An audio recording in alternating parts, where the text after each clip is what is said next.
할아버지가 그랬어요? 재벌 회장 외아들의 장례식장. 낡은 점퍼 차림의 9살 사내아이가 칠순의 회장을 올려다보며 던진 말이었습니다. 조금 전 아이는 국화 한 송이를 영정 앞에 올려놓으며 이렇게 불렀죠. 아빠, 저 왔어요.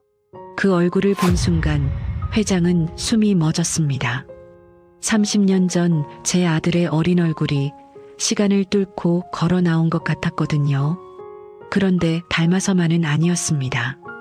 이유는 알 수 없지만 아이를 본 순간부터 늙은 심장이 미친 듯이 요동치기 시작했어요. 이 아이는 대체 누구일까요? 그리고 이 9살 아이의 한마디가 수조원 재벌가를 뿌리째 뒤흔들고 평생 흔들린 적 없던 늙은 심장을 무너뜨리게 될 줄 그때는 아무도 몰랐습니다. 사연 시작 전 구독과 좋아요 한번 부탁드려요. 그리고 댓글로 어디서 시청 중이신지 알려주시면 그곳에 건강과 행복이 가득 깃들길 바랄게요. 서울의 한 대학병원 장례식장. 국화 화환이 복도 끝까지 빼곡히 늘어서 있었고 화환마다 국회의원과 은행장, 그룹 총수의 이름이 내걸렸고 검은 양복의 조문 행렬은 끝없이 허리를 굽혔습니다. 입구 밖에는 카메라를 둘러맨 기자들이 진을 치고 있었고 그 소란의 한복판, 상주 자리에 대한민국 대기업 최명철 회장이 서 있었습니다. 이른둘의 등은 대나무처럼 꼿꼿했어요. 외아들의 영정 앞에서 눈물 한 방울 비치지 않는 상주를 두고 조문객들은 저들끼리 수군거렸습니다. 역시 피도 눈물도 없는 양반이라고. 바로 그때였습니다. 입구 쪽이 술렁이더니 검은 양복의 숲을 헤치고 조그만 아이 하나가 걸어 들어왔어요. 어른들의 허리춤에 겨우 닿을기에 비에 젖은 머리카락이 이마에 달라붙어 있었습니다. 비서 둘이 그 앞에 허리를 숙여 눈높이를 맞추며 앞을 막아섰습니다. 예, 여기는. 보호자는 어디 계시니? 아이는 대답 대신 고개를 저었습니다. 저 혼자 왔어요. 빗물에 젖은 점퍼에서는 물이 뚝뚝 떨어졌고 운동화는 진창을 밟고 온 듯 흙투성이었죠. 아이는 국화 한 송이를 두 손으로 꼭 쥔 채 막아선 어른들의 팔 아래를 빠져나가 곧장 영정 앞으로 걸어갔습니다. 그리고 그 한마디가 떨어졌습니다. 아빠, 저 왔어요. 허리를 굽히던 조문객과 국화를 건네던 손이 허공에 멈추며 향 연기만이 흔들리고 있었어요. 명철의 곧던 등이 처음으로 휘청했습니다. 소리가 난 쪽으로 노인의 고개가 천천히 돌아갔습니다. 검은 양복들 사이 영정을 올려다보고 선 조그만 얼굴 하나, 젖은 앞머리 아래로 드러난 옆얼굴에 명철의 시선이 가서 박혔어요. 이마에 선, 콧날, 그리고 영정을 올려다보는 그 눈매까지. 죽은 아들의 어릴 적 얼굴이 거기 그대로 서 있는 것만 같았습니다. 닮은 아이일 뿐이다. 세상에 닮은 얼굴이야 얼마든지 있다. 노인은 속으로 그렇게 못을 박았어요. 그런데 그 못이 아무리 두드려도 박히지를 않았습니다. 수백 번의 이사회에서 단 한 번도 흔들린 적 없던 심장이 9살짜리 아이 앞에서 갈비뼈를 두드리며 거꾸로 뛰고 있었으니까요. 회장은 저도 모르게 한 걸음, 또 한 걸음 아이에게 다가갔죠. 양복 주머니 속에서 주먹이 쥐어졌다 풀리기를 반복했습니다. 수백 명이 그 광경을 지켜보고 있었습니다. 카메라도, 조문객도, 임원들도. 상주가 어린아이 하나에게 홀린 듯 다가가는 그 몇 걸음, 정적 속에서 명철의 구두, 소리만이 뚜벅, 뚜벅 대리석 바닥을 울렸습니다. 그 짧은 거리가 노인에게는 평생 걸어온 어떤 길보다도 멀었을 겁니다. 그리고 누구 앞에서도 굽힌 적 없던 그 무릎을 9살 아이 앞에 낮췄습니다. 아가, 목소리가 갈라졌습니다. 저 사람이 정말 내 아버지냐? 아이는 대답 대신 영정을 올려다봤습니다. 사진 속의 남자를 한참 바라보던 아이는 다시 명철에게로 고개를 돌려나지기 물었습니다. 할아버지가 그랬어요? 명철은 대답하지 못한 채 굳은 입술만 잘게 움직이다 멎었죠. 할아버지가 우리 엄마 반대했어요? 아이는 울지도 따지지도 않았어요. 그저 궁금한 것을 묻는 목소리였습니다. 그 담담함이 오히려 고함보다 무서웠죠. 아들의 영정 앞에서도 마르던 노인의 눈가가 그 물음 앞에서 처음으로 붉어지고 굳은 턱이 잘게 떨렸습니다. 아이가 손을 뻗어 명철의 소매자락을 잡았습니다. 할아버지, 울지 마세요. 장내에 정적이 내려앉았습니다. 아이는 그 말만 남기고 몸을 돌려 국화를 영정 앞에 내려놓았습니다. 팔을 뻗는 순간 젖은 소매가 스르륵 흘러내리며 가느다란 손목에서 은빛 팔찌가 드러났죠. 그때 입구 쪽에서 플래시가 연달아 터졌습니다. 팔찌에 새겨진 세 개의 이름이 렌즈 너머로 선명하게 찍혔습니다.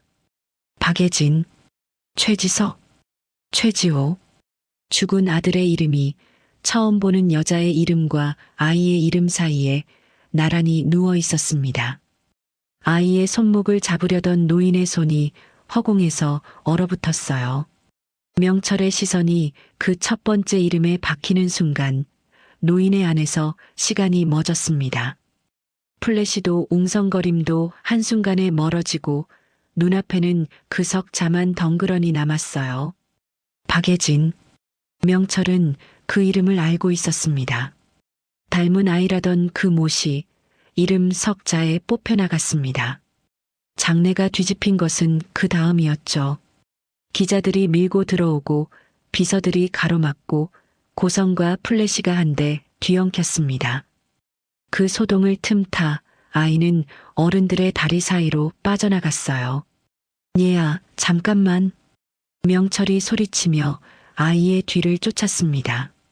복도를 지나 로비를 지나 빗줄기가 쏟아지는 병원 앞마당까지 상복 자락이 빗물을 뿜으며 펄럭였어요. 가로등 아래 우산도 없이 서 있던 여인 하나가 아이를 와락 끌어안았습니다. 아이가 사라진 걸 알고 얘까지 쫓아온 모양이었죠. 여인은 그 손을 붙들고 빗속을 달렸고 두 사람은 순식간에 어둠에 삼켜졌습니다. 명철은 비를 맞으며 그 자리에 서 있었고 내민 손이 빗물만 쥐고 있었어요. 잡을 수 없었습니다. 그 이름을 아는 손으로는 잡을 수가 없었어요. 빗소리 사이로 팔찌의 이름 석자만이 늙은 가슴을 치고 있었습니다.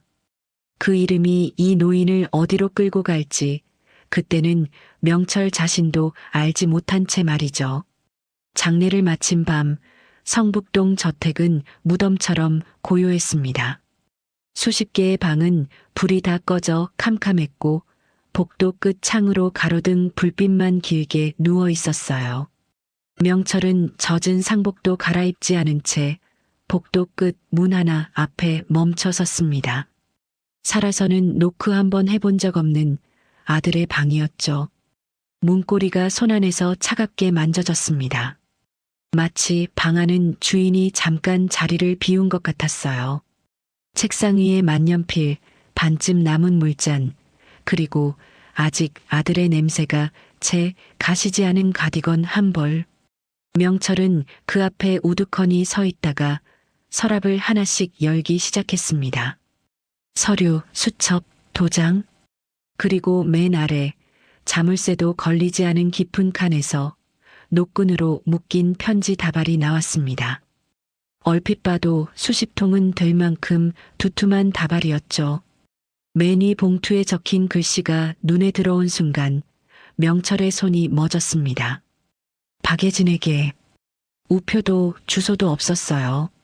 한 통도 단 한 통도 붙인 흔적이 없었습니다. 쓰고 봉하고 넣어두고 아들은 그 짓을 수십 번 반복한 겁니다. 명철이 첫 봉투를 뜯자 종이 스치는 소리가 빈 방에 유난히 크게 울렸죠. 접힌 편지지 위에 아들의 글씨가 살아 있었습니다. 예진아, 오늘도 너를 찾지 못했어. 내가 어디에 있는지, 잘 지내는지 아무것도 알 수가 없어. 그래도 나는 쓴다. 언젠가 너를 찾으면 이걸 전부 안겨줄 거야. 보고 싶다. 내가 널 찾을 때까지 나를 잊지 말아줘. 명철은 편지지를 든 채 오래 움직이지 못했어요. 아들이 이 방에서, 이 책상에서 붙이지도 못할 편지를 쓰고 있었다는 걸 이아비는 몰랐습니다. 같은 지붕 아래 살면서도 몰랐어요. 아니, 알려고 하지 않았던 거죠. 편지 다발 아래에서 사진 한 장이 딸려 나왔습니다. 몰래 찍은 듯 흔들린 사진이었어요. 과일 가게 좌판 앞 앞치마를 두른 여자와 그 옆에 매달린 사내 아이. 밤마다 꺼내봤는지 사진 모서리는 보풀이 일만큼 달아 있었습니다. 뒷면에는 한 줄이 적혀 있었어요. 내 가족들. 명철은 그 넉자를 한참 들여다봤습니다. 아들에게는 이미 제 가족들이 있었어요. 이 아비가 모르는 곳에, 이 아비가 반대한 자리에. 두 번째 봉투를 뜯자 눈에 익은 날짜가 적혀 있었습니다. 아들의 결혼식 날이었어요. 예진아, 오늘 나 결혼했어. 예쁜 사람이었지만 내가 아니었어. 식장에 서 있는 건 내 몸뚱이뿐이었어. 미안해. 이 말을 누구한테도 못해서 너한테 쓴다. 미안해. 그 세 글자에서 명철이 무너졌습니다. 편지지가 손안에서 구겨지고 어깨가 들썩였어요. 아들 영정 앞에서도 나오지 않던 울음이 텅 빈 방에서 짐승 소리처럼 터져 나왔습니다. 조문객도 카메라도 없는 곳에서 72의 노인은 아들의 책상에 이마를 박고 울었습니다. 한참이 지나서야 울음이 잦아들었고 간신히 소매로 얼굴을 닦고 책상 위에 휴대폰을 집어들었어요. 아들이 남긴 유품이었습니다. 화면이 켜지자 통화 기록 버튼 위로 엄지가 올라갔지만 손가락이 눌리지 않았습니다. 엄지를 든 오른손이 저도 모르게 떨리고 있었어요. 허공에서 무언가를 쥐는 모양으로요. 왜 그런 모양인지는 명철 자신도 알지 못했습니다. 허공에 멈춰있던 엄지가 천천히 물러났어요. 명철은 화면을 끄고 휴대폰을 서랍 깊숙이 밀어 넣어 닫았죠. 꾹 소리가 나도록. 아들이 남긴 것은 전화기가 아니라 편지였습니다. 대신 편지 다발을 품에 안았습니다. 아이를 안듯이 두 팔로. 명철은 어둠 속에서 비서실장의 번호를 눌렀어요. 나다. 찾을 사람이 있다. 목소리는 낮았지만 평생 결제 서류에 서명하던 그 목소리가 아니었습니다. 박예진, 오늘 보도된 그 팔찌 사진에서 시작해라. 조용히 해라. 소문나면 그 모자가 다친다. 전화를 끊은 명철은 품 안의 다발을 내려다봤습니다. 그 무게가 돌덩이처럼 묵직했어요. 아들이 10년을 쓰고도 붙이지 못한 것을 이제 이 아비가 전해야 했습니다. 그럴 자격이 있는지는 스스로가 제일 잘 알았지만 말이죠. 그로부터 사흘이 지난 지방 소도시의 새벽 시장. 컴컴한 하늘 아래 알전구들이 먼저 켜졌고 살을 애는 새벽 공기 속에서 젊은 여자 하나가 허연 입김을 뿜으며 사과 괴짝을 내리고 있었어요. 박예진이었습니다. 하나를 내려놓다 목장갑이 반쯤 벗겨졌는데 드러난 손등이 불빛 아래 고스란히 잡혔죠. 오래전에 갈라져 굳은 살로 아문 자국 위에 이번 겨울에 새로 튼 자국이 겹쳐 있었습니다. 아물기도 전에 또 트고 또 트기를 반복한 손. 34의 손이 아니었습니다. 여자는 그 손으로 아무렇지 않게 다음 괴짝을 안아들었어요. 엄마, 이쪽은 내가 할게요. 가게 안쪽에서 아이가 제 몸통만 한 귤 상자를 밀고 나왔습니다. 지호였어요. 학교 가기 전 새벽마다 아이는 이렇게 나와 제 몫을 했습니다. 누가 시킨 적도 없는데 말이죠. 단골 할머니가 귤을 고르다가 아이의 손목을 보고 물었습니다. 아이고, 우리 지호 팔찌 이쁜 거 찾네. 아저씨가 채워줬어요. 우리 셋 이름이래요. 아이는 자랑스럽게 손목을 들어 보였습니다. 할머니는 무슨 말인지 모른 채 웃었고 예진의 손만 잠깐 멎었다가 다시 움직였어요. 할머니, 이 귤 진짜 달아요. 한 개 드셔보세요. 드시고 안 사시면 제가 귤한테 미안하니까 꼭 사셔야 돼요. 아이고, 요 녀석, 장사꾼 다 됐네. 할머니가 웃음을 터뜨리며 귤 한 봉지를 샀습니다. 좌판 위로 아침이 그렇게 오고 있었어요. 소박하고 단단하고 어디 하나 모자랄 것 없어 보이는 아침이 말이죠. 그날 저녁 단칸방 밥상에 김치찌개가 올라왔고 뚜껑을 열자 김이 확 올라와 마주 앉은 얼굴이 잠깐 보이지 않았어요. 그 방은 깨끗했지만 벽에는 달력 하나뿐이었어요. 가족 사진은 단 한 장도 걸려 있지 않았습니다. 예진은 사흘째 묻지 못한 것을 그 밥상에서야 물었습니다. 지호야. 숟가락을 쥔 아이의 손이 멈췄어요. 엄마한테 말도 없이. 서울은 어떻게 갈 생각을 했어? 혼내는 목소리가 아니라 사흘 내내 벼르고 벼르다가 결국 물음만 남은 목소리였죠. 아이는 숟가락을 내려놓고 담담하게 말을 시작했어요. 테레비에 아저씨가 나왔어요. 아저씨라니. 무슨 아저씨? 매주 오던 아저씨요. 토요일마다 우리 가게 와서 사과 사가던 아저씨. 근데 테레비에서는 아저씨를 부회장님이라고 불렀어요. 그리고 하늘나라 갔다고 했어요. 예진의 얼굴에서 핏기가 빠져나갔습니다. 아저씨가 그랬거든요. 다음에 올 때 자전거 가르쳐 준다고 약속했거든요. 근데 하늘나라 가면 약속 못 지키잖아요. 그래서 아이는 제 손목의 팔찌를 만지작거렸습니다. 가시기 전에 한 번은 보고 싶어서요.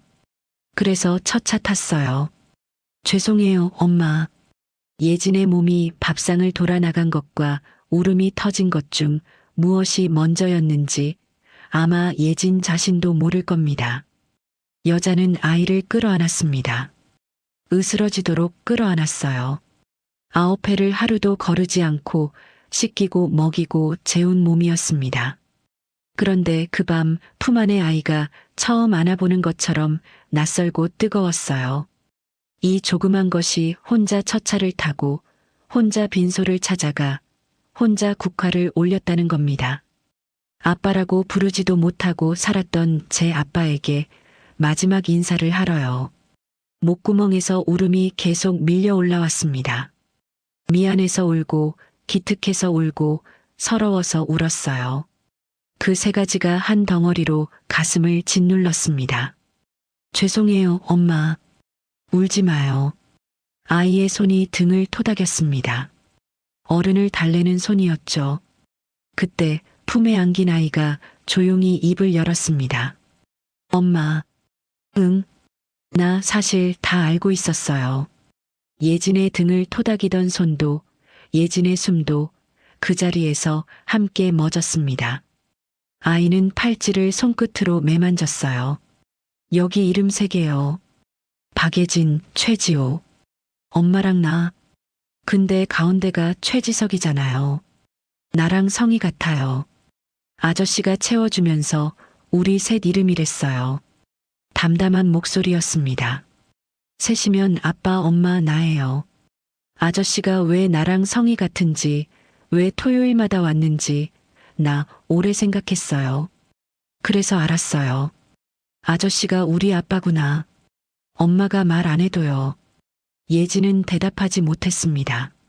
무슨 말부터 해야 할지 몰라서가 아니라 무슨 말을 해도 이 아이가 그 답을 혼자 맞춰 온 9회가 돌아오지 않는다는 걸 알아서였습니다. 엄마가 그랬잖아요. 엄마 우는 날에 할아버지가 반대만 안 했어도 하고 나 그거 들었어요. 그래서 아저씨한테 아빠라고 부르고 싶었는데 엄마 속상할까봐 안 물어봤어요. 아이는 따지지 않았습니다. 그냥 혼자 안고 있던 걸 이제야 꺼냈을 뿐. 그게 더 아팠습니다. 근데 이제 못 부르잖아요. 그래서 거기서라도 한 번은 아빠라고 부르고 싶었어요. 예지는 아이를 다시 안았습니다. 대답 대신 더 깊이. 그 밤 지호는 제 이부자리에서 낡은 책 한 권을 끌어안고 잠들었습니다. 모서리가 다해진 어린 왕자가 그려진 책이었어요. 예지는 잠든 아이의 손목에서 팔찌를 빼주려다가 그냥 두었습니다. 영정 속에만 있는 아빠와 사진 한 장 없는 벽. 그 사이에서 아이는 세 사람의 이름을 손목에 감은 채 자고 있었습니다. 그 무렵 서울의 신문들은 한 장의 사진으로 도배되고 있었습니다. 장례식장에서 터진 그 플래시, 아이의 젖은 손목과 은빛 팔찌, 그리고 세 개의 이름. 회장가 빈소에 나타난 의문의 아이라는 제목 아래 기사는 하루에도 수십 개씩 쏟아졌어요. 명철이 찾던 그 사진을 다른 눈들도 똑같이 들여다보고 있었던 겁니다. 여의도의 한 한정식집, 밀실의 문이 닫혔습니다. 상석에 앉은 백발의 사내가 신문을 탁자 위로 던졌어요. 삼선 의원 윤광호. 죽은 지석의 장인이자 정인의 아버지였습니다. 사위의 장례식에서도 울지 않던 사람이 이 사진 앞에서는 얼굴이 굳어 있었죠. 성이 최가야. 팔찌에 최지호라고 새겨져 있어. 맞은편의 보좌관은 고개만 숙이고 있었습니다. 아들 없는 그룹에 사내아이 핏줄이 튀어나왔다.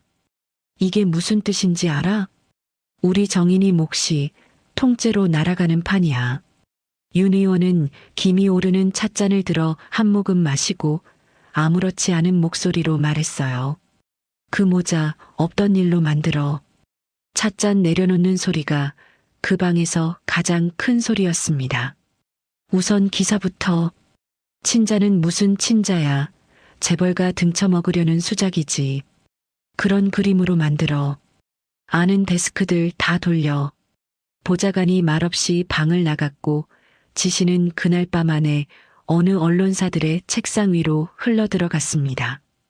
같은 밤 평창동 친정에 들렀던 정희는 서재 앞 복도에서 걸음을 멈췄습니다. 문틈으로 아버지의 통화 소리가 새어나오고 있었어요. 애 하나 처리하는 게. 거기까지 듣고 정희는 제 귀를 의심했습니다. 뒷말은 문이 삼켰죠. 잘못 들었겠지. 그렇게 접어두고 돌아섰지만 구두 소리가 복도를 다 빠져나갈 때까지 뒷목의 서늘함은 가시지 않았습니다. 그리고 그 시각 400리박 소도시의 단칸방에서는 지호가 잠꼬대를 하며 돌아누웠고 예지는 내일 팔 사과를 하나하나 마른 행주로 닦고 있었습니다. 알전구 아래서 사과가 붉게 반들거렸어요. 서울에서 무슨 셈이 굴러가기 시작했는지 두 사람은 아무것도 모르는 채 말이죠. 닷새 뒤 검은 세단 한 대가 소도시 시장 골목 입구에 멈춰 섰습니다. 번쩍이는 차체가 좌판들 사이에서 지독하게 낯설었어요. 뒷좌석 문이 열리기 전 비서실장이 물었습니다. 회장님, 뭐라도 준비를. 아니. 명철은 문을 밀고 내렸습니다. 빈손으로 간다. 그런데 노인의 발은 곧장 가게로 향하지 못했습니다. 골목 건너 전봇대 옆에서 명철은 걸음을 멈춘 채 그 좌판을 바라보고만 있었어요. 여자가 일하고 있었습니다. 제 몸집만 한 사과 괴짝을 혼자 안아 옮기는데 팔이 부들부들 떨리면서도 허리는 꺾이지 않았어요. 괴짝을 내려놓기가 무섭게 손님 앞에 봉지를 벌리고 잔돈을 셌어요. 짐 앞에서는 꺾이지 않던 그 허리를 손님 앞에서는 깊이 숙였습니다. 그 와중에도 좌판 밑에서 숙제하는 지호에게 눈길을 한 번씩 주는 걸 잊지 않았습니다. 좌판 위의 사과들은 시든 잎 하나 없이 반들반들 닦여 있었어요. 그 사과를 밤마다 닦았을 손은 저렇게 갈라져 있는데 말이죠. 명철은 그 자리에서 오래 움직이지 못했습니다. 아들이 왜 토요일마다 3시간을 달려 이 골목까지 왔는지 그 이유가 이제야 눈에 보였거든요. 저 여자는 무너지지 않는 사람이었습니다. 그 겨울에 그렇게 사라지고도 혼자 아이를 낳고 좌판 하나로 여기까지 버텨낸 사람. 가슴속에서 무언가 치밀어 올랐습니다. 그런데 그건 미안함이 아니었어요. 미안함이라는 말로는 어림도 없는 훨씬 무겁고 날카로운 것이었습니다. 저런 사람을 내가 봉투 한 장으로 치우려 했구나. 아들이 목숨처럼 사랑한 사람을 서류 넘기듯 치웠구나. 명철은 주먹을 한번 쥐었다 폈습니다. 그리고 골목을 건너려 했어요. 발이 떨어지지 않았습니다. 무슨 낯으로 저 앞에 서겠습니까? 봉투를 던지고 뒤도 안 돌아본 그 손으로 이제 와서 뭘 내밀겠다고. 명철은 건너려던 걸음을 다시 물렸습니다. 그날도 이튿날도 노인은 그 골목을 건너지 못했어요. 재벌 회장의 검은 세단이 사흘을 골목 어귀에 서 있었지만 정작 그 주인은 사과 한 알사러 좌판 앞에 서지를 못했습니다. 그러다 나흘째 되던 날 명철은 마침내 골목을 건넜어요. 과일 가게 앞에서 사과를 쌌던 예진의 손이 멎었습니다. 고개를 들지 않아도 알았을 겁니다. 좌판 위로 떨어진 그림자, 그리고 그 침묵의 무게를요. 예진은 허리를 펴고 10년 만에 그 얼굴을 정면으로 마주봤어요.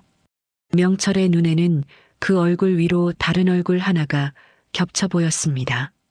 10년 전 회장실 접견 소파에 고개를 숙이고 앉아있던 24세 여자. 그 앞에 서류 봉투 하나가 던져지듯 놓였고 여자는 그 봉투를 바라보기만 했습니다. 기억은 거기서 끊겼어요. 명철이 먼저 방을 나갔기 때문입니다. 뒤도 돌아보지 않고요. 그런 손으로 오늘은 빈손으로 서 있었습니다. 예진 씨, 돌아가세요. 예진의 목소리는 떨리지 않았습니다. 낮고 단단했죠. 회장님이 오실 곳이 아닙니다. 할 말이 있어서 왔소. 저는 들을 말이 없어요. 예진은 다시 사과를 쌓기 시작했습니다. 그를 등지듯 그렇게요. 명철은 그 등에 대고 서 있었습니다. 평생 이 노인의 말을 끄는 사람이 없었는데 이 여자는 등으로 말을 끊고 있었죠. 미안하다는 말을 하러 왔소. 사과를 쥔 예진의 손에 힘이 들어갔습니다. 손끝이 하얘지도록요. 그리고 여자는 돌아보지 않은 채 말했습니다. 회장님의 사과는 받을 수 없어요. 예진 씨, 10년이에요. 그 한마디에 명철의 입이 닫혔습니다. 지호가 아빠 없이 자란 시간이요. 사과 한마디로 돌려받기에는 너무 길어요. 명철은 반박하지 않았습니다. 반박할 말이 세상에 없다는 걸 이 노인이 제일 잘 알았으니까요. 대신 품에서 낡은 편지 봉투 하나를 꺼냈습니다. 부탁이 하나 있소.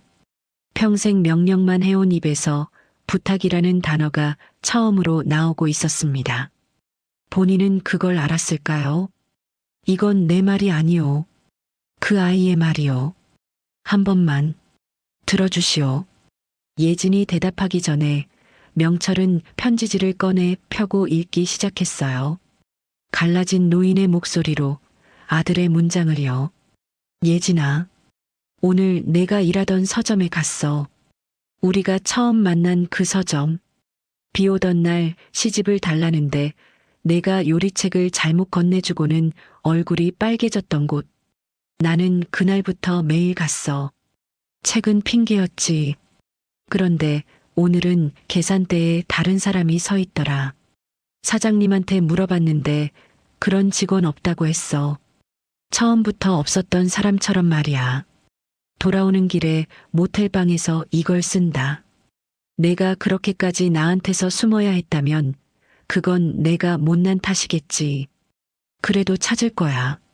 미안해. 그리고 보고 싶어. 사과 위에 물방울 하나가 떨어졌고 예지는 소매로 얼굴을 훔치지도 않았어요. 등을 보인 채 어깨만 미세하게 떨고 있었습니다. 그러다 겨우 목소리를 눌러 말했죠. 돌아가세요. 부탁드릴게요. 그때였습니다. 장례식 할아버지다. 골목 끝에서 책가방을 맨 지호가 달려오고 있었습니다. 아이의 얼굴이 환하게 피어 있었어요. 이 골목에서 명철을 반기는 건 이 아이 하나뿐이었습니다. 할아버지, 여기 어떻게 왔어요? 우리 가게 알아요? 지호야. 예진의 목소리가 낮게 잘랐습니다. 들어가. 씻고 숙제해. 네. 아이는 명철과 엄마를 번갈아 보다가 마지못해 가게 안쪽으로 들어갔습니다. 문틈으로 고개만 내밀고 명철에게 작게 손을 흔들면서요. 명철은 그 손짓에 고개를 숙여 보이곤 편지를 다시 품에 넣고 돌아섰어요. 세단이 골목을 빠져나갈 때까지 예지는 사과만 쌓았습니다. 그 밤 예지는 잠든 지호 옆에 누워 오래 천장을 보고 있었습니다. 시집을 달라는데 요리책을 건넸던 그 시절의 저를 그 사람이 편지에까지 적어두었다는 것. 어둠 속에서 여자의 입가에 웃음이 잠깐 스쳤다가 이내 베개 쪽으로 고개가 돌아갔어요. 웃음과 울음 사이의 그 좁은 자리에서 여자는 오래 뒤척였습니다. 그런데 그 다음 주 토요일 그 골목 끝에 그 노인이 다시 서 있었습니다. 그 다음 주에도요. 가게로 다가오지도 않고 말을 걸지도 않고 그저 멀찍이서 모자가 장사하는 걸 바라보다 돌아가는 겁니다. 죽은 아들이 토요일마다 그랬던 것처럼요. 그리고 세 번째 토요일에는 비가 왔습니다. 노인은 그날도 골목 끝에 우산도 없이 서 있었어요. 예지는 좌판을 정리하다 그 모습을 한참 건너다 보더니 말없이 가게에 낡은 우산 하나를 좌판 끝에 세워두고 안으로 들어갔습니다. 명철은 그 우산을 쓰지 않았습니다. 다만 돌아가는 길 내내 비를 맞으면서도 자꾸 뒤를 돌아봤습니다. 문이라는 건 그렇게 소리 없이 반뼘씩 열리는 모양입니다.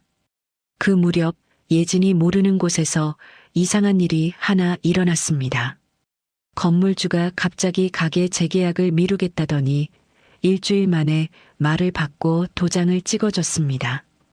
그것도 전보다 좋은 조건으로요.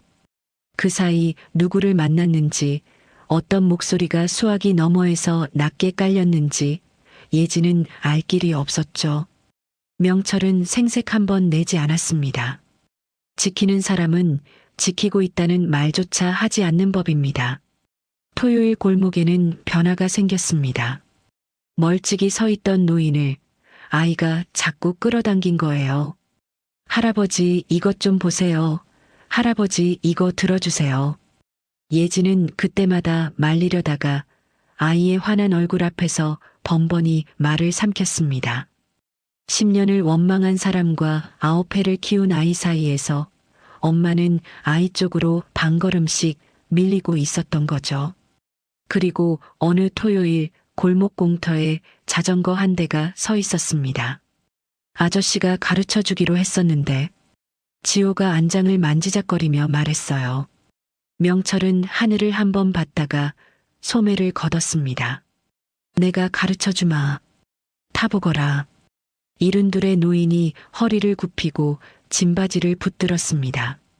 아이가 페달을 굴렀고 자전거가 비틀비틀 나아갔고 노인이 그 뒤를 종종걸음으로 쫓았어요. 넘어지고 일으키고 다시 넘어지고 골목에 아이 웃음소리가 굴러다녔습니다. 할아버지, 저 지금 혼자 탔죠? 봤어요? 봤다. 다 봤다. 아이가 자전거를 세우고 땀에 젖은 얼굴로 활짝 웃으면서 뒤를 돌아봤습니다. 그 얼굴 앞에서 명철은 잠깐 숨 쉬는 법을 잊었습니다. 40년 전 이 노인의 등 뒤에서 아버지 보세요 하고 웃던 어린 지석이가 그 웃음 속에 앉아 있었으니까요. 아이가 다가와 명철의 옆에 털썩 앉더니 하늘을 보며 말했어요. 할아버지, 아빠가 있으면 이런 기분일까요? 명철의 목을 대가 크게 오르내렸습니다. 내가 내 할아버지다. 그 한마디가 목구멍까지 차올랐다가 다시 내려갔어요. 그 말을 할 자격을 10년 전에 제 손으로 버렸다는 걸 아니까요. 대신 아이의 머리에 손을 얹었습니다. 크고 주름진 손이 조심스럽게요. 그래, 아마 이런 기분일 거다. 그 시각 가게에는 낯선 손님 둘이 와 있었습니다. 양복 차림의 사내들이 과일은 보지도 않고 두툼한 서류 봉투 하나를 좌판 위에 올려놓았어요. 조용히 이 동네를 떠나주시면 됩니다. 아이 교육비까지 넉넉히 계산된 금액입니다. 예지는 봉투를 내려다보고는 이상하리만큼 담담한 목소리로 말했죠. 10년 전에도 안 받았어요. 사내들의 눈이 마주쳤습니다. 무슨 소리인지 모르는 눈치였어요. 알 리가 없죠. 이번에도 안 받아요. 사과 안 사실 거면 비켜주세요. 장사해야 돼요. 예지는 봉투를 사내들 쪽으로 다시 밀었고 갈라진 손끝이 조금도 떨리지 않았어요. 그리고 며칠 뒤 결국 그 기사가 터졌습니다. 회장과 노린 꽃뱀 모녀 의혹, 친자 사기극 가능성, 낯 뜨거운 제목들이 아침부터 포털을 뒤덮었어요. 시장 사람들이 수군거렸고 지온의 반 아이들 입에까지 오르내렸습니다. 보고를 받은 명철은 신문을 접고 딱 한마디 했어요. 전부 부서라. 그날 오후부터 그룹 법무팀 변호사 30명이 움직였습니다. 정정보도 청구, 언론중재위 제소, 기자와 데스크를 상대로 한 소송장이 하루 만에 날아들었죠. 회장이 직접 낸 입장문은 단 2줄이었습니다. 해당 모자에 대한 허위 보도는 금액과 기간에 제한 없이 끝까지 책임을 묻는다. 그 아이는 내 아들이 사랑한 사람의 아이다. 기사들이 내려가는 데는 하루가 걸리지 않았고 사과문이 그 자리를 채웠어요. 수군거리던 입들도 함께 닫혔습니다. 그날 저녁 시장에서는 며칠 전까지 모자를 흘깃대던 상인들이 좌판 앞을 지나며 한마디씩 건넸어요. 예진 엄마, 그 회장님이 그렇게 대단한 양반인 줄 몰랐네. 지호는 복도 많지. 예진은 옅게 웃으며 고개만 숙였습니다. 그들이 모르는 진실이 그 웃음 뒤에 있었지만 굳이 바로잡지 않았어요. 그 밤 성북동 서재에서 명철은 편지 다발의 4번째 봉투를 열었습니다. 날짜를 본 순간 손이 멎었어요. 아들이 죽기 넉 달 전이었습니다. 예진아, 드디어 너를 찾았어. 10년을 찾았는데 너는 겨우 3시간 거리에 있었어. 그리고 우리 아들이 있었어. 지호래. 내가 지어준 이름이지. 멀리서 너를 봤어. 너는 여전히 웃을 때 손등으로 입을 가리더라. 그 버릇 하나가 그대로라서 나는 길바닥에 선 채로 10년 만에 울었어. 너는 그 돈을 받지 않았더라. 한 푼도 받지 않고 혼자 아이를 낳고 혼자 키웠더라. 아버지 말만 믿고 너를 원망했던 10년이 부끄러워서 나는 내 앞에서 고개를 들 수가 없었어. 예진아, 너는 끝까지 나를 지켜준 거구나. 편지지 위의 글자들이 칼이 되어 명철에게로 날아들었습니다. 아버지 말만 믿고. 그 7글자였어요. 10년 전 그날 아들의 어깨를 붙들고 이 입으로 뱉었던 말. 그 여자는 돈 받고 떠났다. 그런 여자다.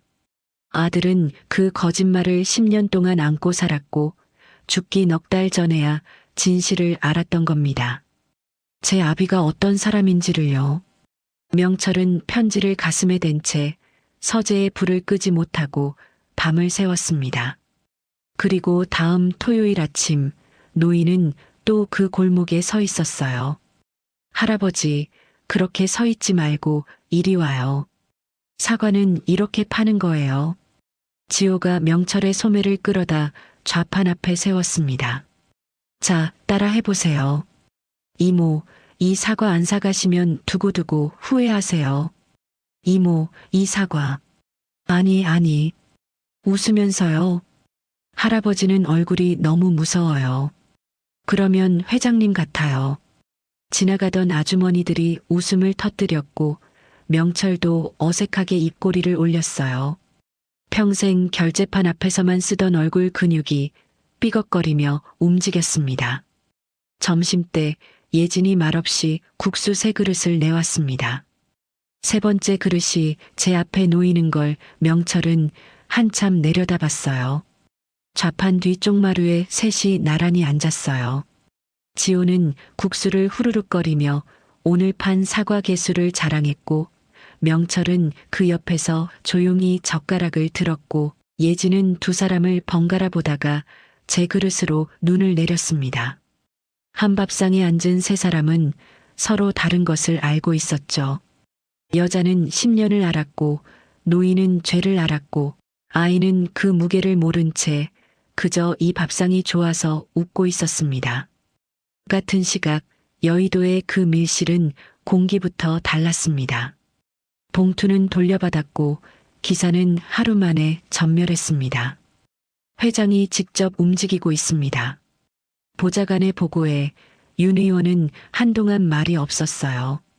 탁자 위에는 달력이 펼쳐져 있었습니다. 붉은 동그라미가 쳐진 날짜 하나. 그룹 임시 주주총회 보름 뒤. 승계 구도가 못 박히는 날이었죠. 그 전에 저 모자가 정리되지 않으면 못이 박히는 건 이쪽이었습니다. 영감이 아예 애를 품겠다고 나선 거야. 시간이 없어. 윤 의원의 손가락이 그 동그라미를 두드렸습니다. 건물부터 사. 통째로. 그 지시는 사흘 만에 집행됐습니다. 예진이 그 종이를 받아든 것은 가게 문을 열던 아침이었어요. 등기우편 한 통. 건물 소유주가 바뀌었으니 기존 계약은 인정할 수 없다는 한 달 안에 가게를 비우라는 일방적인 통보였습니다. 겨우 지난달에 도장까지 찍은 계약이었어요. 새 건물주의 이름은 처음 보는 법인이었습니다. 예진은 그것을 쥔 채 한참을 서 있었습니다. 갈라진 손끝이 모서리를 꾹 누르고 있었는데 그 모서리가 젖은 것처럼 후들후들 휘었어요. 10년을 버텨온 좌판이 종이 한 장 앞에서 흔들리고 있었습니다.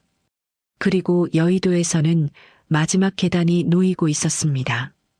회유도 안 먹히고 쫓아내는 것도 시간이 걸린다면 윤 의원은 찻잔을 비웠습니다. 사람을 써. 조용한 애들로. 겁만 주면 제 발로 뜬다. 애 딸린 여자가 버티면 얼마나 버티겠어. 보좌관은 이번에도 고개만 숙이고 방을 나갔습니다. 다만 그 발걸음이 지난번보다 반 박자 무거웠다는 것. 그건 아무도 눈치채지 못했죠. 그 지시가 향하는 곳 400리 밖의 단칸방에서는 지호가 이불 속에서 낡은 책을 소리내어 읽고 있었습니다. 그래서 여우가 그랬대요, 엄마. 길들인 건 끝까지 책임져야 한대요. 그래. 네. 그러니까 엄마는 나 끝까지 책임져야 돼요. 내가 엄마를 길들였으니까. 그건 거꾸로 아니니? 아무튼요. 예진이 피식 웃으며 아이의 이불을 끌어올려 주었습니다. 그때 아이가 책 표지를 손바닥으로 가만히 쓸었어요. 이거 아저씨가 준 건데 다 읽으면 얘기해 달라고 했는데 아이는 그 말만 하고 책을 꼭 끌어안았습니다. 울지 않았어요. 우는 것보다 조용한 그 얼굴을 예진은 차마 오래 보지 못했습니다. 퇴거 통보서는 장롱 깊숙이 숨긴 뒤였어요. 그 방을 향해 지금 어떤 지시가 내려오고 있는지 아이의 책 읽는 목소리만이 아무것도 모른 채 도란도란 이어지고 있었습니다. 그 밤 성북동에서는 명철이 잠에서 깼습니다. 온몸이 식은땀이었어요.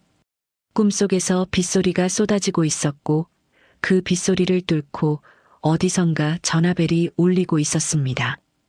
울리고 울리고 또 울렸어요. 명철은 어둠 속에서 제 손을 내려다보자 그 손이 허공에서 무언가를 쥐는 모양으로 떨리고 있었죠. 노인은 그 밤 다시 눈을 붙이지 못했습니다. 그리고 또 하나의 밤, 평창동 친정에 들른 정희는 아버지가 자리를 비운 서재에서 우연히 그것을 봤습니다. 책상 위에 반쯤 열린 서류철, 낯선 소도시의 지도가 인쇄된 종이와 시장 골목이 찍힌 사진 몇 장, 그리고 그 위에 아무렇게나 놓인 메모지 한 장, 날짜 하나와 알아볼 수 없는 이름 하나, 사진 귀퉁이에 과일가게 좌판이 걸려 있었습니다. 정희는 그 서류철을 소리나지 않게 덮었습니다. 심장이 제멋대로 뛰고 있었어요. 잘못 들었겠지 하고 접어두었던 그날의 통화가 이 사진들 위로 겹쳐지고 있었으니까요. 이번에는 접어지지가 않았습니다. 그 주 금요일 밤 가게의 셔터가 내려가고 골목의 불이 하나둘 꺼졌습니다. 단칸방에서 예지는 지호를 재우고 있었어요. 아이는 어린 왕자책을 가슴에 얹은 채 새근거렸고 여자는 그 얼굴을 내려다보다가 장롱 쪽으로 시선을 옮겼습니다. 저 안에 종이 한 장을 아이에게는 어떻게 말해야 하나. 이 동네를 떠나면 학교는, 단골들은, 그리고 토요일마다 오는 그 노인은. 생각이 거기 닿았을 때 가게 쪽에서 유리 깨지는 소리가 났습니다. 예진의 몸이 튕기듯 일어났어요. 방문을 여는 순간 어둠 속에서 손전등 불빛 2개가 좌판을 훑고 있었습니다. 검은 옷의 사내 둘. 그중 하나가 불빛을 여자의 얼굴에 정통으로 쏘며 말했어요. 아줌마 겁먹을 거 없어. 짐 싸서 조용히 뜨면 되는 거야. 누구세요? 한 달? 길어. 이번 주 안에 떠. 애 다치는 꼴 보기 싫으면. 네, 라는 말에 예진의 등 뒤에서 방문이 삐걱 열렸습니다. 엄마. 잠에서 깬 지호가 문틈으로 고개를 내밀자 사내의 손전등이 아이의 얼굴로 획 돌아갔습니다. 예진이 두 팔을 벌려 문 앞을 막아섰죠. 심장이 목구멍에서 뛰고 있었습니다. 소리를 질러야 하나, 신고를 해야 하나, 손이 닿는 곳에 뭐라도 있나? 그 어떤 것도 하기 전이었어요. 골목 쪽에서 다른 발소리가 뛰어들어왔습니다. 거기서 물러나라. 명철이었습니다. 퇴거 통보 소식을 그날에야 보고받고 밤길을 달려 내려온 참이었어요. 경호팀은 아직 10분 밖이었습니다. 노인은 그 10분을 기다리지 않았죠. 이른둘의 몸이 사내들과 모자 사이로 걸어 들어갔습니다. 뭐야, 이 영감은? 사내 하나가 명철의 어깨를 밀치자 노인의 몸이 휘청했어요. 하지만 물러나지 않았습니다. 밀리면 다시 서고 밀리면 다시 섰어요. 두 팔을 벌린 채 등 뒤에 모자를 가린 채로요. 비켜, 영감. 다쳐. 쳐라. 명철의 목소리는 낮았습니다. 치고 지나가라. 나는 여기서 한 발도 안 비킨다. 사내의 주먹이 날아왔습니다. 노인의 입가가 터졌어요. 그래도 그 자리였습니다. 좌판 모서리를 붙들고 무릎이 꺾이려는 걸 버티면서 명철은 다시 등을 폈습니다. 터진 입으로 숨을 몰아쉬면서요. 영감이 진짜 죽으려고. 사내가 멱살을 잡아 올리자 노인의 발끝이 땅에서 들릴 듯 말 듯 했어요. 그 와중에도 명철의 두 팔은 등 뒤의 방문 쪽으로 여전히 벌려져 있었습니다. 제 몸이 들려 올라가는 순간에도 아이 쪽으로 난 그 팔만은 접지 않았던 거죠. 못 지나간다. 갈라진 목소리였지만 물러섬은 없었어요. 10년 전 이 모자를 내쫓았던 그 몸이 오늘 밤에는 이 모자 앞을 막아서고 있었습니다. 그때 골목 입구에서 헤드라이트가 쏟아져 들어왔습니다. 경호 차량 2대. 문이 열리기도 전에 경호원들이 뛰어내렸고 검은 옷의 둘은 도망칠 틈도 없이 바닥에 눌렸습니다.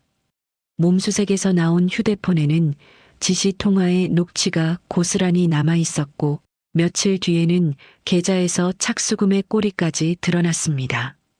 겁만 줄하던 그 지시가 제 목을 겨누는 증거가 되어 돌아온 순간이었죠. 소동이 가라앉은 골목에 깨진 유리 조각들이 달빛을 받아 흩어져 있었습니다. 예지는 그제야 봤습니다. 좌판 모서리를 붙들었던 명철의 손바닥이 유리에 베어 피가 배어 나오고 있는 것을요. 여자는 저도 모르게 그 손을 잡았습니다. 갈라진 손이 베인 손을 감쌌어요. 이 골목에서 가장 거친 두 손이 그렇게 처음 포개졌습니다. 왜 이렇게까지 하세요? 목소리가 떨렸습니다. 눈가가 젖어 있었지만 눈물은 넘치지 않았어요. 넘치기 직전에서 여자는 버티고 있었습니다. 명철은 제 손을 내려다봤습니다. 피와 굳은 살과 검버섯이 뒤섞인 늙은 손을. 그리고 대답했습니다. 늦게 온 사람이 할 수 있는 게 이것뿐이라. 예지는 그 손을 놓지 않은 채 한참을 서 있었습니다. 발밑에서 유리 조각들이 반짝였고 여자의 손 안에서는 노인의 굳은 살이 만져졌습니다. 평생 결제판만 쥐었을 줄 알았던 손바닥이 이상하게도 제 아버지의 손처럼 거칠었다는 것. 그 감촉만이 그 밤 골목에 오래 남았습니다. 이틀 뒤 저녁 성북동 저택의 응접실에 뜻밖의 손님이 앉아 있었습니다. 윤정인이었어요. 죽은 지석의 법적 아내. 그리고 윤 의원의 딸. 정인은 소파에 앉은 채 무릎 위에 서류 봉투만 내려다보고 있었고 봉투를 쥔 손가락 끝이 하얗게 질려 있었어요. 입을 열었다가 닫았다가 찻잔에 김이 다 사그라들 때까지 방 안에는 벽식의 초침 소리만 돌았습니다. 이윽고 정인이 봉투를 탁자 위로 밀었습니다. 아버님, 이거 아버지 겁니다. 제 아버지요. 명철이 봉투를 여는 동안 정인은 창밖으로 고개를 돌린 채 말을 이었어요.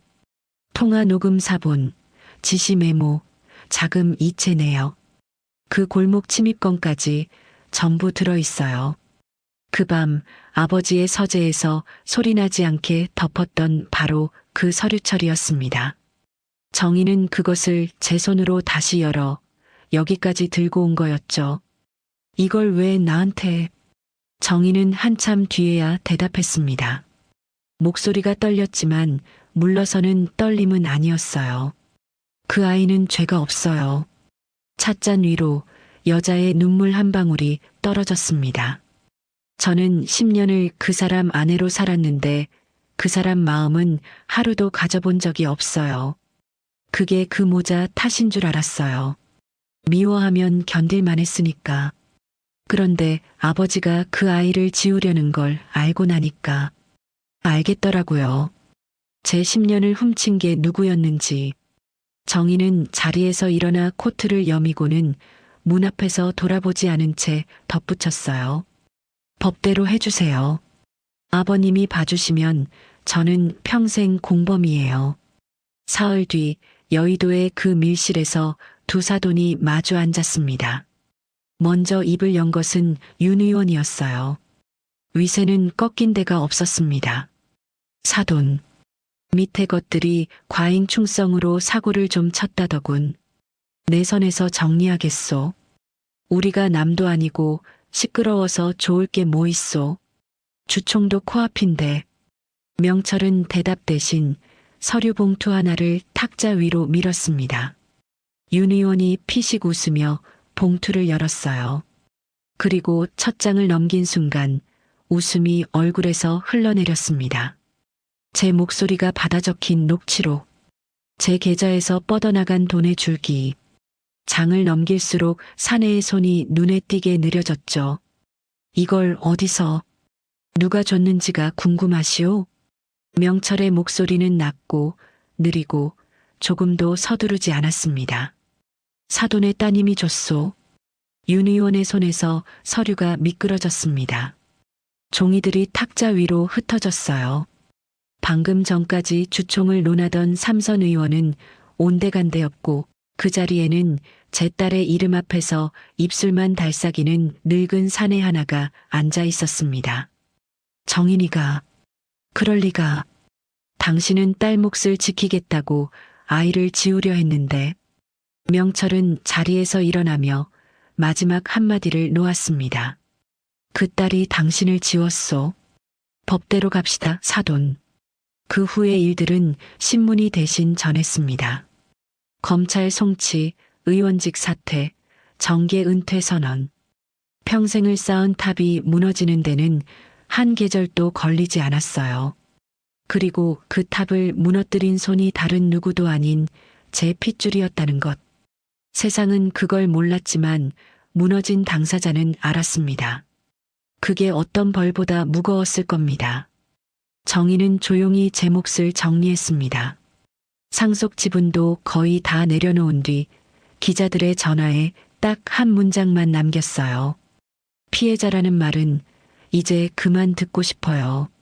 짐을 실은 차가 떠나던 날 명철은 대문 앞까지 나와 그 차를 향해 깊이, 아주 깊이 고개를 숙였습니다.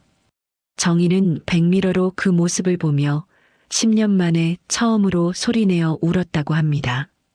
그 밤 명철은 서재에서 편지 다발을 앞에 두고 앉아 있었습니다.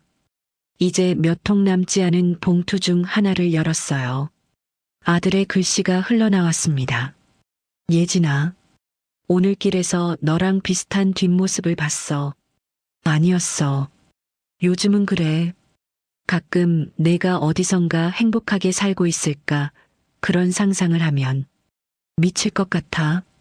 내가 불행하길 바라는 게 아니야. 내 행복 속에 내가 없다는 게 그게 견딜 수가 없는 거야. 명철은 다음 봉투를 열었습니다. 날짜가 훌쩍 뛰어 아들이 죽기 한 달 전이었어요.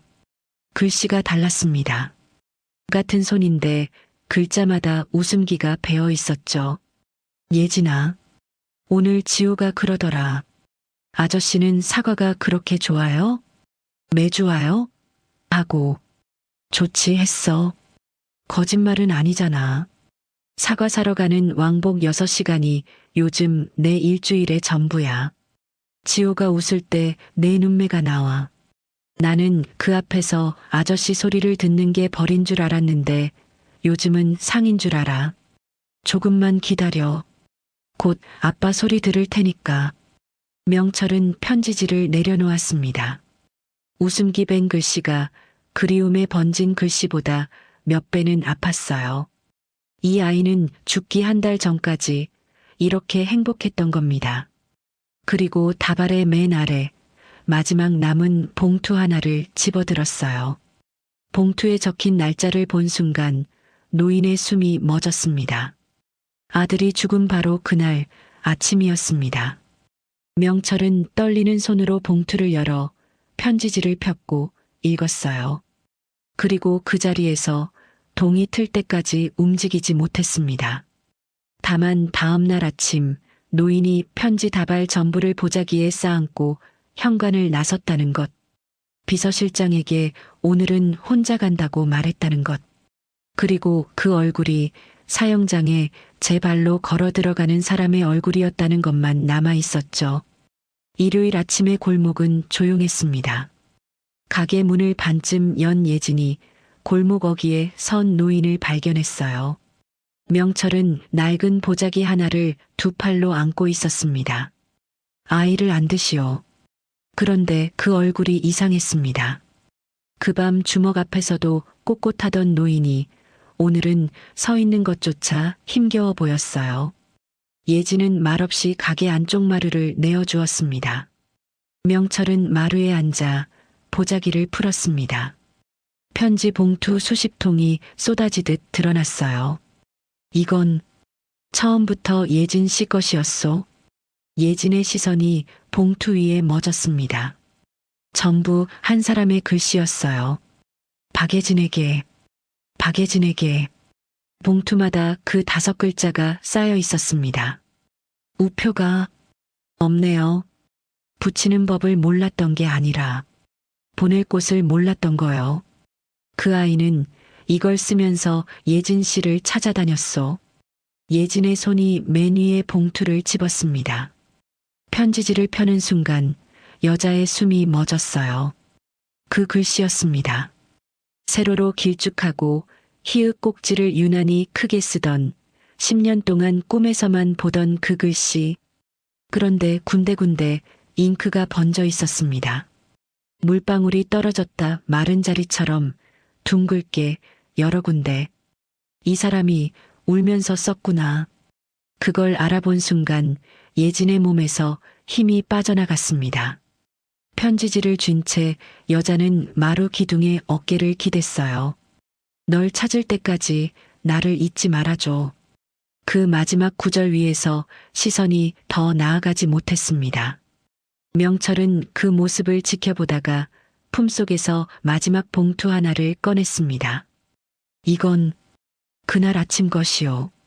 예진이 고개를 들었습니다. 그날이 어느 날인지 묻지 않아도 알았죠. 명철은 봉투에서 편지지를 꺼내 갈라진 목소리로 읽기 시작했습니다. 어제 밤새 수백 번을 읽고도 목소리는 첫 줄부터 무너지고 있었어요. 예진아, 오늘 아버지께 다 말씀드리고 너에게 간다. 이번에는 아무것도 숨기지 않을 거야. 세상이 뭐라고 해도 지호에게 아빠라고 부르게 할 거야. 10년 걸렸다. 미안해. 기다려줘, 조금만. 오늘 밤에 갈게. 오늘 밤에 갈게. 그 6글자가 떨어진 뒤 골목의 아침 소리들이 한꺼번에 멀어졌습니다. 새소리도 멀리 좌판 펴는 소리도요. 예진의 귀에는 그 6글자만이 남아 종처럼 울리고 있었어요. 예진의 입술이 달싹였어요. 그날 밤, 그 사람이 죽은 그 밤, 오고 있었다는 겁니다. 저에게로요. 그런데 왜? 예진의 목소리가 갈라졌습니다. 왜 그날 밤에? 빗길에. 명철은 편지지를 내려놓고 마루에서 내려와 마당의 맨바닥에 섰어요. 예진이 무슨 일인가 싶어 일어서려던 참이었어요. 노인의 무릎이 흙바닥에 꿇렸습니다. 평생 남을 무릎 꿇리며 살아온 사내가 이른둘에 처음으로 제 무릎을 땅에 꿇는 순간이었습니다. 그날 밤 내가 전화를 했소. 명철의 목소리는 이상하리만큼 또렷했습니다. 사형수가 마지막 진술을 하듯 한 글자도 흘리지 않았어요. 다만 그 또렷한 목소리 아래에서 노인의 오른손만은 허공에서 무언가를 쥐는 모양으로 떨리고 있었습니다. 그 밤마다 꿈속에서 떨리던 바로 그 모양으로요. 아들이 낮에 다 말했소. 예진 씨 얘기, 지호 얘기. 나는 소리를 질렀소. 밤에 다시 전화해서 당장 서울로 올라와라. 올라와서 그 여자를 정리해라. 그렇게 명령했소. 평생 그래온 것처럼. 명철의 목소리가 처음으로 흔들렸습니다. 나는 지게꾼 아들이요. 맨바닥에서 여기까지 올라오면서 평생 바닥을 제일 무서워하며 살았소. 내 아들만은 그 바닥 근처에도 못 가게 하려고 그랬는데 그러다가 내 아들을 그 밤 빗길 바닥에서 잃었소. 예진의 손에서 편지지가 미끄러졌습니다. 아들은 서울로 오지 않았소. 전화를 끊고 반대로 달렸소. 그 빗길을 예진 씨한테로. 명철의 이마가 흙바닥을 향해 꺾였습니다. 아들을 그 길로 내몬 건 빗길이 아니요. 이 압이요. 내가 내 전화 한 통이 내 아들을 죽였소. 바람도 멎은 것 같았습니다. 예진은 그 자리에 붙박인 듯 서 있었어요. 10년 동안 수천 번을 물었던 질문. 그 사람은 왜 그 밤에 그 빗길에 있었을까? 그 답이 지금 흙바닥에 무릎 꿇고 있었습니다. 나에게 오다가, 나에게 오려다가, 여자의 무릎이 마루 끝에서 꺾였습니다. 왜? 첫마디가 터진 순간 10년이 함께 터졌습니다. 왜 살아서는 오지 못하고, 왜 종이로만 와요? 예지는 흩어진 편지들을 끌어안았습니다. 그리고 쏟아냈어요. 10년 동안 단 한 사람에게도 못했던 말들이 순서도 없이 무너져 나왔습니다. 저는 그 사람 앞길 막을까봐 도망친 거예요. 회장님 아들이잖아요. 저 같은 게 옆에 있으면 안 되잖아요. 그래서 편지 한 장 못 남기고 숨었어요. 지호났던 날 병원에 저 혼자였어요. 내 울음소리 듣는데 세상에서 제일 기쁜 날에 알려줄 사람이 한 명도 없더라고요. 이름은 지호라고 지었어요. 그 사람 성 못 주니까 이름이라도 그 사람이 좋아하던 글자로 출생신고서 아버지 칸은 그냥 비워뒀어요. 10년을 비워뒀어요. 그 한 칸을요. 그런데 그 사람이 찾아왔어요.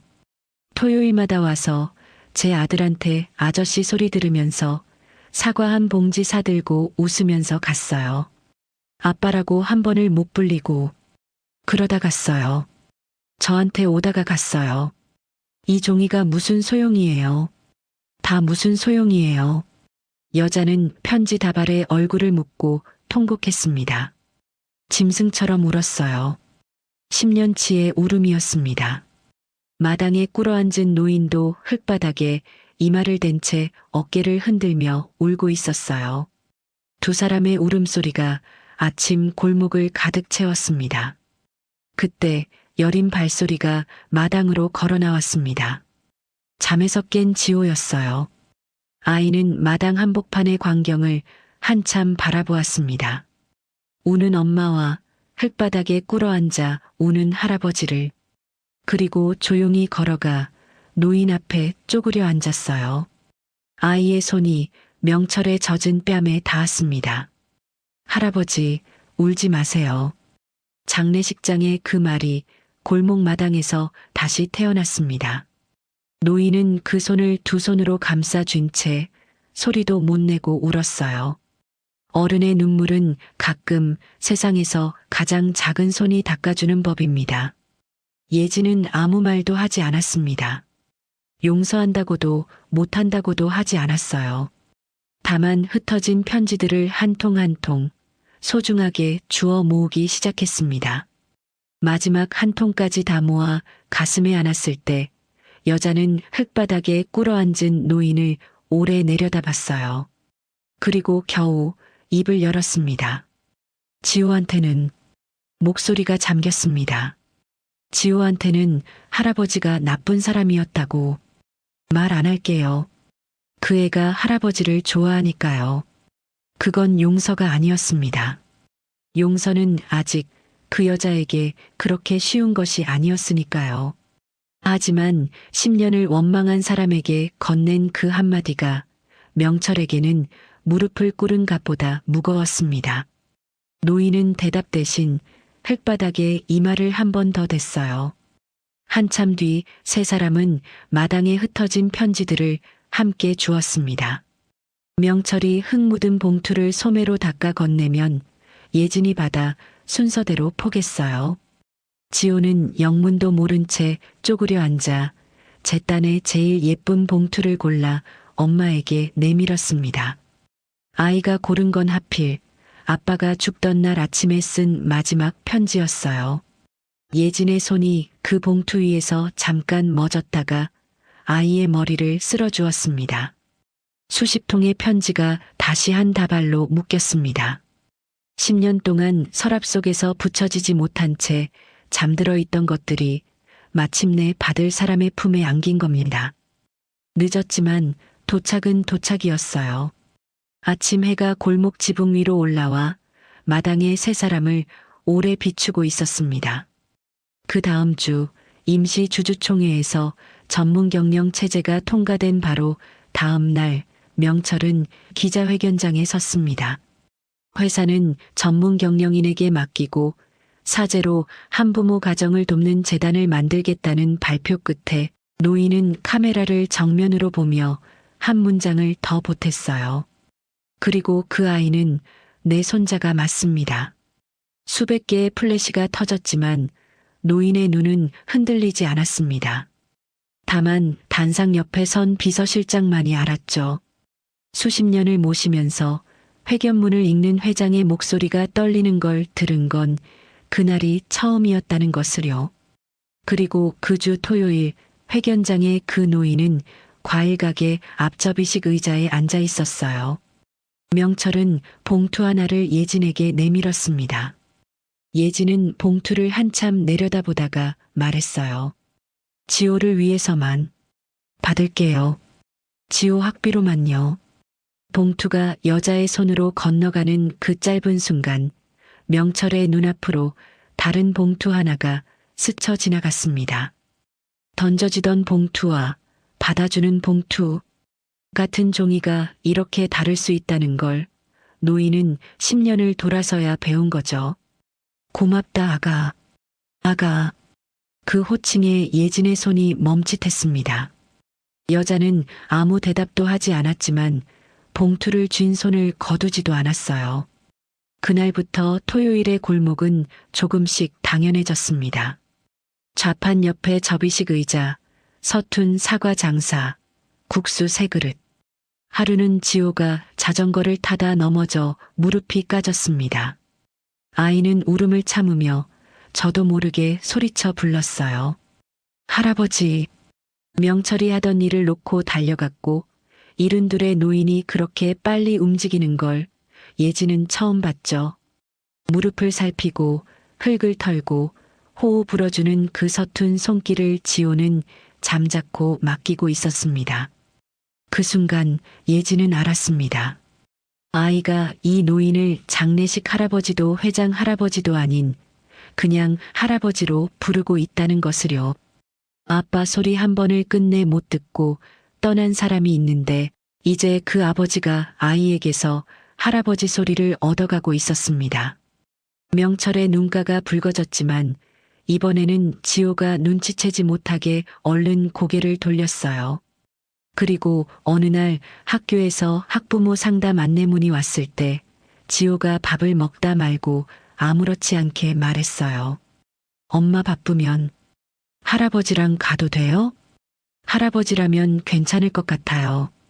예진은 잠깐 멈췄다가 고개를 끄덕였습니다. 계절이 하나 지난 저녁, 가게 문을 닫은 뒤 지호가 스케치북 한 장을 뜯어 명철에게 내밀었어요.